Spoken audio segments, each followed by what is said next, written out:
কেন বিএনপির আপোষহীন নেত্রী আপোষের কথা বললেন, যখন বিএনপির শীর্ষস্থানীয় আর সব নেতা তার পুত্র সহ সকলেই চাইছিলেন যে সরকারের ওপর নির্বাচনের জন্য একটা চাপ অব্যাহত থাকুক এবং অন্তর্বর্তীকালীন সরকার মনে রাখুক যে নির্বাচন অনুষ্ঠান তার সবচেয়ে বড় দায়িত্বগুলোর একটি। বিএনপি নেত্রী বেগম খালেদা জিয়ার পরামর্শেই যে বিএনপির ভারপ্রাপ্ত চেয়ারম্যান তারেক রহমান, যিনি সপ্তাহ দুয়েক আগেও কোনো টালবাহানা চলবে না, ডিসেম্বরে নির্বাচন হতে হবে, নয়াপল্টনে বিরাট জনসভা ডেকে তার দলীয় নেতাকর্মীকে এই নির্দেশ, এই ঘোষণা দিয়ে দিলেন।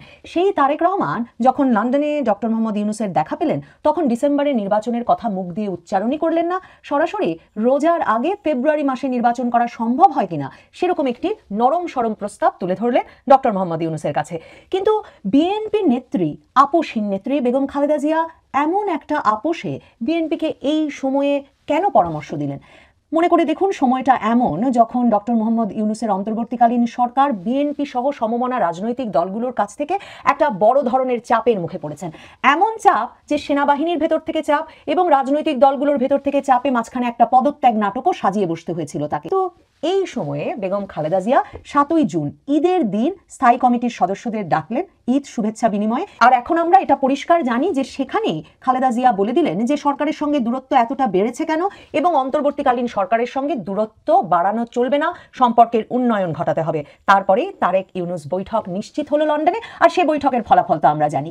কেন বিএনপির আপোষহীন নেত্রী আপোষের কথা বললেন, যখন বিএনপির শীর্ষস্থানীয় আর সব নেতা তার পুত্র সহ সকলেই চাইছিলেন যে সরকারের ওপর নির্বাচনের জন্য একটা চাপ অব্যাহত থাকুক এবং অন্তর্বর্তীকালীন সরকার মনে রাখুক যে নির্বাচন অনুষ্ঠান তার সবচেয়ে বড় দায়িত্বগুলোর একটি। আমি বরাবর আপনাদেরকে নবনীতা চৌধুরীর বয়ানে মনে করাই, খালেদা জিয়ার জন্য শেষ পর্যন্ত একজন মা হিসেবে তার পুত্রের নিরাপত্তা, তার পুত্রের মঙ্গল সবচেয়ে গুরুত্বপূর্ণ ভূমিকা রাখে। সেই 2007 সালের 1/11 সরকার তার পুত্রকে গ্রেফতার করবার পর থেকেই সকল রাজনৈতিক এবং ব্যক্তিগত সিদ্ধান্ত গ্রহণের ক্ষেত্রে।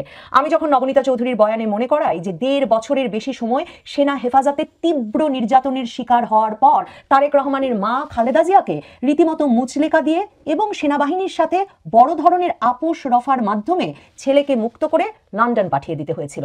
আপনারা অনেকেই যারা সম্ভবত নতুন প্রজন্মের বিএনপির সমর্থক, তারা মনে করেন এটা একটা বানানো কথা। কোথায়, কবে, কাকে মুচলেকা দিয়েছিলেন বেগম খালেদা জিয়া?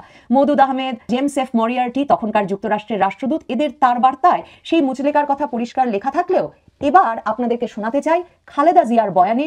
খালেদা জিয়া তারেক রহমান যে আর রাজনীতিতে যুক্ত হবেন না সে প্রসঙ্গে সংবাদ মাধ্যমকে প্রকাশ্যে কি বলেছিলেন এবং তিনি আসলে কার কাছে কথা দিয়ে দেওয়ার কথা বলছেন যে আর কোনোদিন রাজনীতিতে যুক্ত হবে না তারেক রহমান, কারণ তিনি দেশেই থাকবেন না। জানেন, আমি তারেক রহমানকে দেখে এসেছি এমন অবস্থায়, ডাক্তারদের সঙ্গে কথা বলেছি, ডাক্তাররা বলেছে অবিলম্বে তারেক রহমানকে বিদেশে না পাঠালে আমার ছেলেকে সুস্থ করা যাবে না কোনোদিন। সেই জন্য আমি বলছি যে তারেক রহমানকে অবিলম্বে বিদেশে পাঠানো উচিত এবং সেই জন্য ও যেহেতু বিদেশে থাকবে, ও রাজনীতি থেকে দূরে থাকবে। এখন রাজনীতিতে আপাতত একদম বাইরে থাকবে, রাজনীতির বাইরে। সেই জন্য তিনি কোনো রাজনৈতিক কর্মকাণ্ডে অংশগ্রহণ করতে পারবেন না এবং দলের দায়িত্ব তিনি এখন আপাতত অংশগ্রহণ রাখবেন না। কাজেই খালেদা জিয়া জানেন যে শেখ হাসিনার পতন মানেই তারেক রহমানের দেশে ফিরে আসা নয়। তারেক রহমানের জন্য হয়তোবা নির্বাচন অনুষ্ঠানের আগে দেশে ফেরাও কোনো সম্ভাবনা নয়। অন্তর্বর্তীকালীন সরকার, এই ইউনূস সরকার সত্যিই যদি কোনোদিন একটা নির্বাচন দেয় এবং একটা নিরঙ্কুশ সংখ্যাগরিষ্ঠতা বিএনপি সেখানে পেতে পারে, তাহলে হয়তো তারেক রহমানের দেশে ফেরা সম্ভব। তিনি হয়তো অপেক্ষা করেন সেজন্যও যে ডক্টর মোহাম্মদ ইউনূস সরকারের সঙ্গে, অন্তর্বর্তীকালীন সরকারের সঙ্গে সেনাবাহিনীর একটা রেশারেশি এমন কোনো ফলাফল নিয়ে আসে কিনা যেখানে সেনাবাহিনীতে এমন অদল বদল ঘটে যে বিএনপি সমর্থিত সেনা কর্মকর্তারা সেনাবাহিনীর নেতৃত্বে আসেন। মনে রাখতে হবে সে সম্ভাবনাও কিন্তু খুব ক্ষীণ।